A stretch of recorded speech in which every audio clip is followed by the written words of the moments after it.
नमस्कार, आप देख रहे हैं YTA टाइम्स और मैं हूं आपके साथ कीर्ति सिंह। आइए रुक करते हैं खबर की ओर। उत्तर प्रदेश चुनाव को लेकर जनता में भी बढ़ा जोश। हालांकि यूपी विधानसभा चुनाव में अभी बहुत समय बाकी है, लेकिन राजनीतिक पार्टियों के तीखे नोकझोंक और वार पलटवार का खेल जोर पकड़ रहा है। अभी खबर आई है कि मुख्यमंत्री योगी आदित्यनाथ की AIMIM के प्रमुख असदुद्दीन ओवैसी ने दी खुली चुनौती। उत्तर प्रदेश में अब नहीं आएगी भाजपा सरकार। ऐसी खबर से जुड़े रहने के लिए देखते रहें YTA टाइम्स। इसी के साथ योगी आदित्यनाथ ने ओवैसी की इस चुनौती को स्वीकार करते हुए कहा कि उत्तर प्रदेश में भाजपा अपने मूल्यों एवं अपने कार्यों के माध्यम से फिर से सरकार बनाएगी और इसमें उत्तर प्रदेश की जनता का महत्वपूर्ण योगदान एवं श्रेय भी होगा। उत्तर प्रदेश की जनता समझदार है। जनता के हित में कौन सरकार कितनी अच्छी है ये वे भली भांति जानते हैं। इसी विषय को लेकर हमारे संवाददाता अजहर हुसैन टीपू कैमरामैन अमित कुमार के साथ पहुंचे जनता के बीच तब दिखा कि उत्तर प्रदेश की जनता अब किसके साथ है और यूपी की जनता फिर एक बार चाहती है परिवर्तन। आइए देखते हैं महंगाई, बेरोजगारी, किसानों की समस्याओं के साथ चुनावी शतरंज में मुद्दा आज का यूपी की जनता क्यों चाहती है परिवर्तन। यूपी में किसकी बनेगी सरकार, यूपी की जनता किसे बनाएगी अपना मुख्यमंत्री। देखिए ये सारे सवालों के जवाब यूपी की जनता के साथ। आइए देखते हैं संवाददाता अजहर हुसैन टीपू कैमरामैन अमित कुमार के साथ चुनावी शतरंज में स्पेशल एपिसोड मुद्दा आज का। नमस्कार साथियों, मैं अजहर हुसैन टीपू एक बार फिर चुनावी सरगर्मी का माहौल बढ़ता हुआ देखकर जनता से रूबरू होने हमीरपुर जिले के इमाम साहब ग्राउंड पे पहुंचे। देखना है आज जनता के मुद्दे और जनता की बातों को सरकार से कितना खुश और कितना नाखुश है जनता। आइए रुक कर समाज सेवी है और यहाँ की आम जनता है। आपका नाम? यूपी इलेक्शन पे असदुद्दीन ओवैसी 100 सीटों पे इलेक्शन लड़ेंगे, तो अब इनका 100 सीटों पे इलेक्शन लड़ना किससे भारी पड़ने वाला है?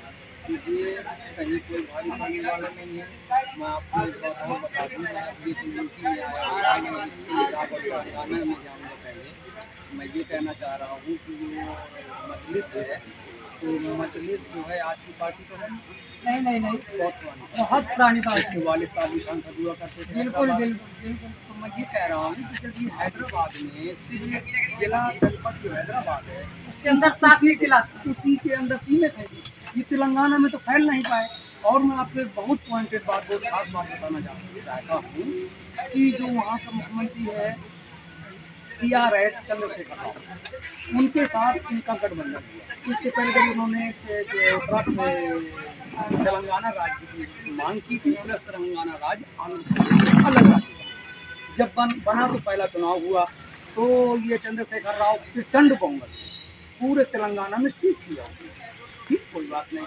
अब इनकी सीट 6-7 जो हैदराबाद में थी। ठीक, जब ये खुद मजलिस से अकेले लड़ रहे थे, किसी से कोई गठबंधन नहीं था, तब इनके साथ याद थे। इसके बाद दोबारा जब चुनाव हुआ तो इन्होंने चंद्रशेखर राव से गठबंधन किया। हमारा हिंदू भाई कहाँ से खतरे में है? ये सब फर्जी प्रोपगंडा है जनता को बेवकूफ बनाने का। जनता समझ चुकी है कि हिंदू मुस्लिम का कहीं कोई बात नहीं। हिंदू मुस्लिम भाई भाई हैं। सब लोगों का इस देश में कुर्बानी है, सभी का खून शामिल है इस मिट्टी में। देश को आज़ादी दिलाने में कहीं कोई हिंदू मुस्लिम की भावना नहीं है। हम हिंदू मुस्लिम सब भाई हैं। ये सिर्फ भारतीय जनता पार्टी का प्रोपगंडा है। सरकार बनाने के लिए ये नारा लगाते हैं, फर्जी बेवकूफ बनाते हैं, क्योंकि अब इनके काम का विकास रह नहीं गया। जनता पूरी तरीके से दुखी है। बिजली, पानी, पेट्रोल, डीजल, गैस सारी चीजें महंगी हो चुकी हैं। इनके पास कुछ नहीं रह गया है सिर्फ उस मुद्दा के अलावा। बस ये भाजपा का सिर्फ यही मुद्दा है। अच्छा, भाजपा का अगला मुद्दा कौन सा होगा? अगला मुद्दा भी एक मुद्दा खत्म नहीं हो पाता, दूसरा मुद्दा रख देते हैं। अब देख रहे हैं आप, किसान 1 साल से बैठा हुआ है धरने में दिल्ली में। पूरे देश का किसान परेशान, जनता परेशान, खुद इनके पार्टी के लोग परेशान है। भारतीय जनता पार्टी के विधायक, सांसद टोटल समाजवादी के रडार में है। तमाम शामिल हो गए, तमाम अभी लाइन में लगे हुए हैं। इससे यही मैसेज जा रहा है कि समाजवादी पार्टी की सरकार आने वाली है, क्योंकि भाजपा के नेता समाजवादी में भाग रहे हैं।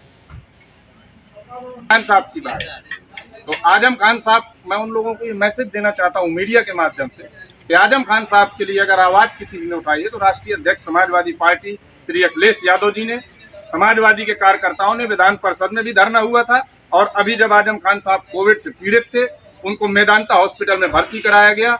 उसके बाद उनकी बेटी ने बयान दिया ट्विटर के माध्यम से कि राष्ट्रीय अध्यक्ष और समाजवादी पार्टी के खिलाफ कोई भी हमारे परिवार को लेके गलत भावनाओं से न कहे, हम उनसे रिक्वेस्ट करते हैं।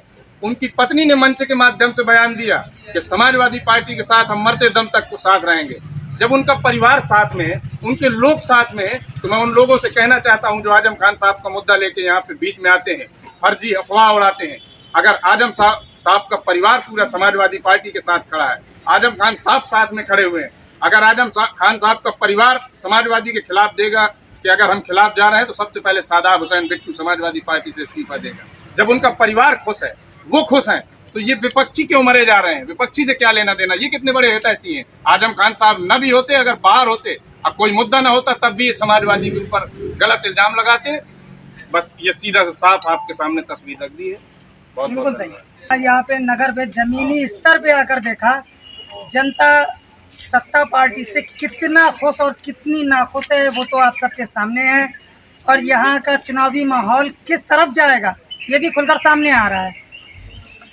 में क्या पलटवार होने वाला? पलटवार देखिए पूरे चांस है सरकार पूरी तरीके से लोगों में। आप जमीन पे जाके देखिए, लोगों में बिल्कुल बिल्कुल, वो तो मैं देख रहा हूँ। आदमी देखिए, अब ये मालूम परिवार पूरा समाजवादी पार्टी के साथ खड़ा है, आजम खान साहब साथ में खड़े हुए हैं। अगर आजम खान साहब का परिवार समाजवादी के खिलाफ देगा कि अगर हम खिलाफ जा रहे हैं तो सबसे पहले सादाब हुसैन बिट्टू समाजवादी पार्टी से इस्तीफा देगा। जब उनका परिवार खुश है, वो खुश हैं, तो ये विपक्षी क्यों मरे जा रहे हैं? विपक्षी से क्या लेना देना? ये कितने बड़े हितैषी हैं। आजम खान साहब न भी होते, अगर बाहर होते, अब कोई मुद्दा ना होता, तब भी ये समाजवादी के ऊपर गलत इल्जाम लगाते। बस ये सीधा सा साफ आपके सामने तस्वीर रख दी है। बहुत बिल्कुल सही। यहाँ पे नगर पे जमीनी स्तर पे आकर देखा, जनता सत्ता पार्टी से कितना खुश और कितनी नाखुश है वो तो आप सबके सामने है। और यहाँ का चुनावी माहौल किस तरफ जाएगा ये भी खुलकर सामने आ रहा है। में क्या पलटवार होने वाला?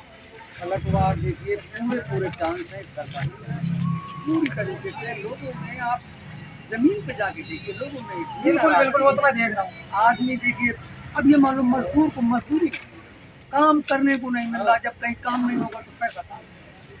लॉकडाउन भी हुआ, उसमें एक परेशानी बड़ी सब ठप हो गया। लोग जो हमारे इधर के आसपास के गाँव ग्रामीण एरिया के जो लोग शहरों में थे, उनको काम नहीं बेचारों को मिला, वो सब परिवार गाँवों में आ गए। अब गाँव में क्या काम होगा?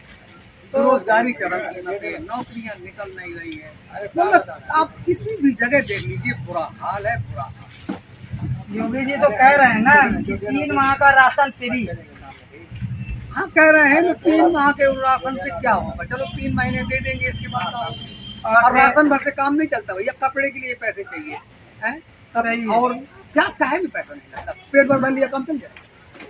श्रमिकों के लिए श्रमिक योजना निकाल रहे हैं, बेरोजगारों के लिए कह रहे हैं बेरोजगारी ये कहीं कुछ नहीं है, सब कागजों में उनका विकास चल रहा है। कागजों में बेहतरीन विकास है, जमीन में कोई विकास नहीं। जमीनी स्तर पे फ्लॉप है, बिल्कुल पूरी तरीके से। और ये मैं नहीं कह रहा, आम जनमानस की ये आवाज है। अगर ये आवाज लगातार बनी रही 8-9 महीने 10 महीने, 4-6 महीने के बाद चुनावी सरगर्मियां तेज हो जाएंगी। और बिल्कुल बिल्कुल है ना, इसके बाद मान लीजिए अगर ये बरकरार रहा, और मुझे लगता है बरकरार रहेगा, आदमी परेशानी कहाँ तक नहीं झेल पाएगा। और लिहाजा सरकार के जाने नहीं, ये तो मैं भी देख रहा हूँ कि जमीनी स्तर पे कई जगह पे कवरेज करी, जहाँ भी देखा वहाँ पे यही जनता का कहना है कि भाजपा फेल, भाजपा तो फेल है। ये तो फेल हो गई। और विपक्ष की पार्टी, अब लोगों को क्या होता है कि जब कोई सत्ता पार्टी को नीचे उतारता है तो जो विपक्ष में होता है उस पर अपनी आजमाइश करता है। और अगर ऐसा हो गया तो समाजवादी पार्टी प्रधानमंत्री मोदी जी हैं और मुख्यमंत्री यूपी के अपने योगी जी, तब से दंगे का नाम कहाँ गया? जहाँ तक दंगे की बात आती है तो दंगा कराने वाले ही सरकार में बैठे हैं, तो दंगा होगा कहाँ से? सीधा सा जवाब है, सरकार में जब ये बैठ जाते हैं उससे पहले दंगा कराते हैं। इसके बाद एक मुद्दा और है, हिंदू खतरे पे। यूपी में बड़ा मुद्दा सुनने में आ रहा है, हिंदू खतरे पे। ऐसा कुछ नहीं है, ये सिर्फ भारतीय जनता पार्टी का प्रोपगंडा है। हमारे हिंदू भाई भी कहीं कोई खतरे में नहीं है। इससे पहले राष्ट्रीय अध्यक्ष जी अखिलेश यादव जी की सरकार रही, बीएसपी की सरकार रही, अब तो भारतीय जनता पार्टी की सरकार है। डीएम भी वही बैठे हैं, एसपी भी वही बैठे हैं, सरकार में वही बैठे हैं। हमारा हिंदू भाई कहाँ से खतरे में है? ये सब फर्जी प्रोपगंडा है जनता को बेवकूफ बनाने का। जनता समझ चुकी है कि हिंदू मुस्लिम का कहीं कोई बात नहीं, हिंदू मुस्लिम भाई भाई हैं। सब लोगों का इस देश में कुर्बानी है, सभी का खून शामिल है इस मिट्टी में, देश को आज़ादी दिलाने में। कहीं कोई हिंदू मुस्लिम की भावना नहीं, हम हिंदू मुस्लिम सब भाई हैं। ये सिर्फ भारतीय जनता पार्टी का प्रोपगंडा है। सरकार बनाने के लिए ये नारा लगाते हैं, फर्जी बेवकूफ बनाते हैं, क्योंकि अब इनके काम का विकास रह नहीं गया। जनता पूरी तरीके से दुखी है। बिजली, पानी, पेट्रोल, डीजल, गैस सारी चीजें महंगी हो चुकी हैं। इनके पास कुछ नहीं रह गया है सिर्फ उस मुद्दा के अलावा। बस ये भाजपा का सिर्फ यही मुद्दा है। और अच्छा, भाजपा का अगला मुद्दा कौन सा होगा? अगला मुद्दा भी, एक मुद्दा खत्म नहीं हो पाता दूसरा मुद्दा रख देते हैं। अब देख रहे हैं आप, किसान एक साल से बैठा हुआ है धरने में दिल्ली में। पूरे देश का किसान परेशान, जनता परेशान, खुद इनके पार्टी के लोग परेशान है। भारतीय जनता पार्टी के विधायक, सांसद टोटल समाजवादी के रडार में है, तमाम शामिल हो गए, तमाम अभी लाइन में लगे हुए हैं। इससे यही मैसेज जा रहा है कि समाजवादी पार्टी की सरकार आने वाली है, क्योंकि भाजपा के नेता समाजवादी में भाग रहे हैं। खान साहब की बात, तो आजम खान साहब, मैं उन लोगों को ये मैसेज देना चाहता हूँ मीडिया के माध्यम से कि आजम खान साहब के लिए अगर आवाज किसी ने उठाई है तो राष्ट्रीय अध्यक्ष समाजवादी पार्टी श्री अखिलेश यादव जी ने, समाजवादी के कार्यकर्ताओं ने विधान परिषद में भी धरना हुआ था। और अभी जब आजम खान साहब कोविड से पीड़ित थे, उनको मेदांता हॉस्पिटल में भर्ती कराया गया।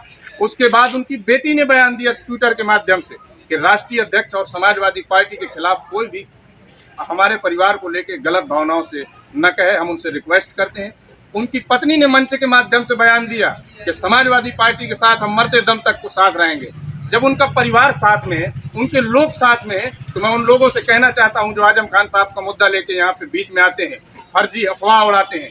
अगर आजम साहब का परिवार पूरा समाजवादी पार्टी के साथ खड़ा है, आजम खान साहब साथ में खड़े हुए हैं, अगर आजम खान साहब का परिवार समाजवादी के खिलाफ देगा कि अगर हम खिलाफ जा रहे हैं, तो सबसे पहले सादाब हुसैन बिट्टू समाजवादी पार्टी से इस्तीफा देगा। जब उनका परिवार खुश है, वो खुश हैं, तो ये विपक्षी के जरूरतमंदों की हेल्प की, राशन पहुंचाने का काम किया, हमारे भी संगठन सब लगे रहे। तो मैं इसमें जनता को क्रेडिट देता हूं, ना कि नगर पालिका को। ये क्रेडिट पूरा जनता का है। जनता के लोगों ने, जिम्मेदार लोगों ने, गरीबों में, जरूरतमंदों में राशन भिजवाया, उनके खाने पीने की जरूरतें भिजवाई। इसलिए इसमें कोई नगर पालिका का क्रेडिट नहीं, इसमें आवाम का क्रेडिट। तो अब यूपी इलेक्शन, इस बार यूपी इलेक्शन कौन जीतने वाला, कौन उम्मीदवार है? इस बार सिर्फ आप देख जनता रहे का हैं, आइडियल जो होगा, जनता का आइडियल आप देख रहे हैं कि इस समय अगर भारतीय जनता पार्टी को कोई शिकस्त दे सकती है तो समाजवादी पार्टी, इसके अलावा कोई पार्टी नहीं। सब टोटल डेड हो चुकी है। भाजपा के सारे में दूसरी पार्टियां भी काम कर रही है, क्योंकि उनकी नीतियां भी भाजपा की नीतियों के बराबर है। सिर्फ समाजवादी पार्टी है जो हर मुद्दे में लड़ रही है, चाहे वो विकास का मुद्दा हो, चाहे गरीबी का मुद्दा हो, चाहे कोई भी मुद्दा हो, उसके लिए सिर्फ माननीय राष्ट्रीय अध्यक्ष श्री अखिलेश यादव जी ही लगातार आवाज उठा रहे हैं। किसानों के हित में, गरीबों के हित में, अल्पसंख्यकों के हित में, सर्व समाज के हित में अगर कोई आवाज उठाता है तो राष्ट्रीय अध्यक्ष श्री अखिलेश यादव जी आवाज उठाते हैं। उनके अलावा कोई बोलने वाला नहीं। हाँ, तो हजरत साहब बताइए, महंगाई का मुद्दा है, और महंगाई से कहाँ तक कौन संतुष्ट है, कौन नाखुश है? महंगाई के मामले में आपने हमसे सवाल किया, ये तो आवाम देख रही है कि महंगाई कहाँ से कहाँ पहुँच गई। पिछली सरकारों में इतनी महंगाई नहीं रही जो इस सरकार में महंगाई चल रही है। यानी लोगों को जीना मुहाल है, जो रोज सामान रोज खाने वाले हैं उनके फाका हो रहे हैं, लोग भूखों मर रहे हैं। और इस सरकार को बदन में कहीं गर्मी महसूस नहीं होती। ये सरकार सिर्फ लड़ाने पे लगी हुई है कि आपस में लड़ा दी जाए, सियासत की राजनीति करती है और किसी का भला नहीं चाहिए। और असदुद्दीन साहब यहाँ 100 फीसद से इलेक्शन से लड़ने आ रहे हैं। असदुद्दीन ओवैसी हो या के बीएसपी के नेता, कोई भी नेता हो, हम कोई नेता नहीं थे। हम नेता नगरी की बात नहीं करते। नहीं, हम तो सिर्फ ये जानते हैं कि मुसलमान वोटिंग वहाँ करेगा जैसे बंगाल में वोटिंग हुई है, इसी तरीके यूपी में वोटिंग, यही वोटिंग यहाँ भी होगी। और अब बता दिया जाएगा आवाम को कि हम बंगाल से सबक सीख के आए हैं, यूपी वही सबक पढ़ाएंगे। बहुत बढ़िया। तो जनता का रुझान कहाँ जाएगा? बस एक ही पार्टी हमारी नजर में है जो इस पार्टी को शिकस्त दे सकती है, वो समाजवादी पार्टी। क्या करते हैं? कुछ नहीं करते हैं, मजदूरी करते हैं। तो इस सरकार से मजदूर कितना खुश और कितना नाखुश है? क्या बताएं कि हम कितना। उसके बाद LPG 414 अब 910 की हो गई। कुकिंग ऑयल 52 का था, 180 का हो गया है। उसके बाद दूध 36 रुपए का था, आज 65 रुपए का हो गया है। इससे सीधा ये मैसेज जाता है कि भारतीय जनता पार्टी की सरकार जब से देश में आई है, देश को बर्बादी की तरफ ले आए हैं। जैसे कि आप देख रहे हैं, किसान आज भी धरना में बैठे हुए हैं, करीब 1 साल के आसपास होने जा रहा है। और गोदी मीडिया, बिकाऊ मीडिया, बड़े बड़े चैनल के लोग जो बिके हुए हैं मोदी के, जो डर रहे हैं, खौफ की वजह से भारतीय जनता पार्टी के खिलाफ बोल नहीं रहे हैं। आज देश का किसान गरीब, मजलूम, असहाय महसूस कर रहा है। गरीब जनता दर दर भटक रही है। इन्होंने लॉकडाउन लगाया, बेशक देश हित के लिए लगाया, अच्छा है, लेकिन गरीबों के खाते में 5-5 हज़ार रुपये इनको कर देना था, ताकि उनका घर का तेल, राशन, पेट की रोटियां उनको मिलती। लेकिन भारतीय जनता पार्टी ने ये सब नहीं देखा और देश को पूरी तरीके से बर्बाद करने का काम किया। किसानों के लिए सरकार ने कितना कुछ किया, कुछ नहीं किया। किसानों के हित से तो मैं डेली नई नई योजनाएं देखता हूँ। अच्छा, अरे यहाँ मत आ गए, किसानों के हित में सरकार ने कुछ नहीं किया। सरकार ने कुछ नहीं किया। किसान भूखों मर रहे हैं।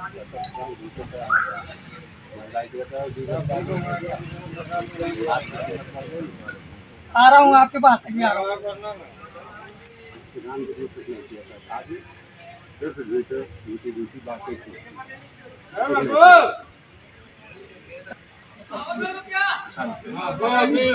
तो आपके ऊपर महंगाई का कितना असर है? डीजल नहीं,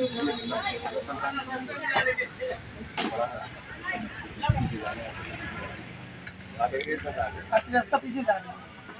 और योगी सरकार को डेली नई नई योजनाएं किसानों के लिए, किसान सम्मान निधि, अपने भी लिए किसान सम्मान निधि,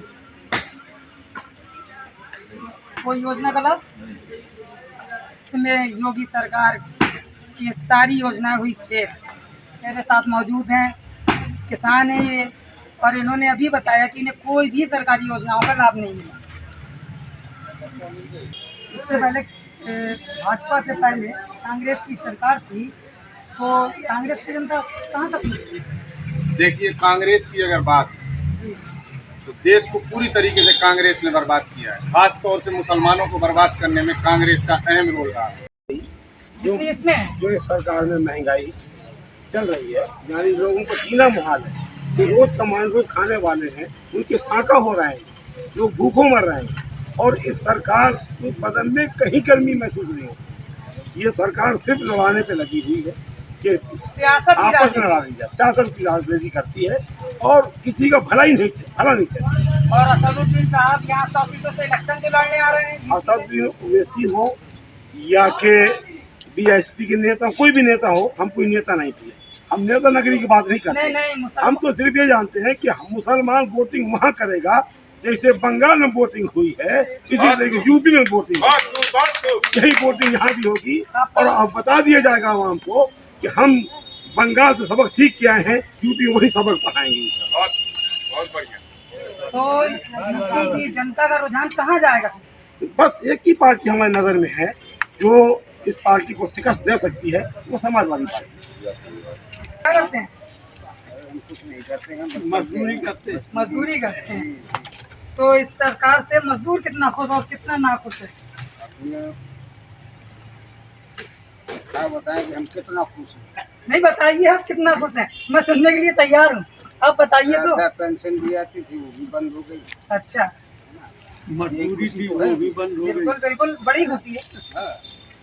जो उनको सुविधा और उनको लोगों को आसानियाँ मिली हैं, जी, वो सब समाजवादी पार्टी में ही मिली। उसके बाद से हम लोगों का पूरा निकला करके हम इससे आगे बैठे रहे करते हैं जी, किसानी करते हैं। तो आप इस सरकार से कितना खुश और कितना नाखुश हैं? अरे बहुत ज़्यादा दुखी है, क्यों?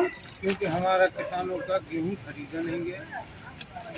चंद नेताओं का, खास तौर से बीजेपी के लोगों का खरीदा गया। पिछले साल के मुकाबले इस साल किसानों का कम है। और योगी जी के तो बड़े बड़े बातें हैं, किसान सम्मान निधि, किसान हित योजना। और योगी जी के तो बड़े बड़े बातें हैं, किसान सम्मान निधि, किसान हित योजना वो सब कागजों में चलती है, वही किसान तक नहीं चलती। अब जो होती है सरकारी अफसर बताते भी नहीं, छोटे किसानों को, बड़े बड़े लोग अगर आती भी है तो बड़े लोगों को भी आती है, छोटे लोगों की नहीं है। जो MSP पे गेहूँ खरीदना था सरकार को, सब टोकन लिए बैठे हैं, आज भी किसी के गन्ना नहीं चला। किसी का गल्ला नहीं किया। जी मान लो कि 60% मतलब पूरा बिल्कुल जिले में। हम अपने आगे हाँ, इस कस्बे में। वकील के पास मंडी में 15 रुपये क्विंटल बिक रहा है, वही मजबूरी में किसान को घर चलाना है, बेचना पड़ेगा। तो फिर किसान का इस इलेक्शन में रुझान क्या होगा? किसान उल्टा जी खिलाफ जाएगा, बीजेपी को सपोर्ट खाने के लिए अपनी राह अलग करेगा।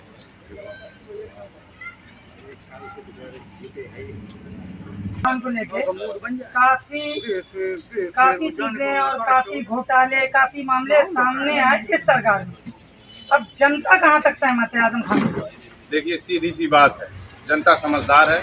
आजम खान साहब एक ईमानदार नेता हैं, जिनकी ईमानदारी पूरी तरीके से CBI ED जो भी लगी हुई है सब जांच में खुला आ जाएगा। उन्हें बकरी चोरी, किताब चोरी, उनके परिवार को, उनके घर को पूरी तरीके से रिश्तेदारों को परेशान किया जा रहा है, उनको बेगुनाह जेल में भेजा गया। आजम खान साहब के साथ सरकार ने रिएक्शन की भावना से काम किया है। जबकि बात असदुद्दीन ओवैसी साहब की आप करते हैं, असदुद्दीन ओवैसी साहब सरकार के खिलाफ, भाजपा के खिलाफ इतना ज़्यादा बोलते हैं, बकते हैं, सब करते हैं। उसके बाद असदुद्दीन साहब बेशक काबिल है, बैरिस्टर है, अच्छे इंसान है, उनका सम्मान है, लेकिन असदुद्दीन ओवैसी साहब के साथ कार्रवाई क्यों नहीं करती है भाजपा? इससे क्या मैसेज जाता है? आप इससे क्या समझते हैं? अच्छा, और आजम खान साहब की बात आती है, वो एक ईमानदार नेता है, अच्छे नेता है। उनका कोई भी दुनिया में किसी भी बैंक में कोई खाता नहीं है सिवाय विधानसभा के। इससे पहले की सरकारों पे एक एजेंडा चला करता था, दंगे दंगे दंगे। तो अब जब से मैं देख रहा हूँ कि अपने प्रधानमंत्री मोदी जी हैं और मुख्यमंत्री यूपी के अपने योगी जी, तब से दंगे का नाम कहाँ गया? जहाँ तक दंगे की बात आती है तो दंगा कराने वाले ही सरकार में बैठे हैं, तो दंगा होगा कहाँ से?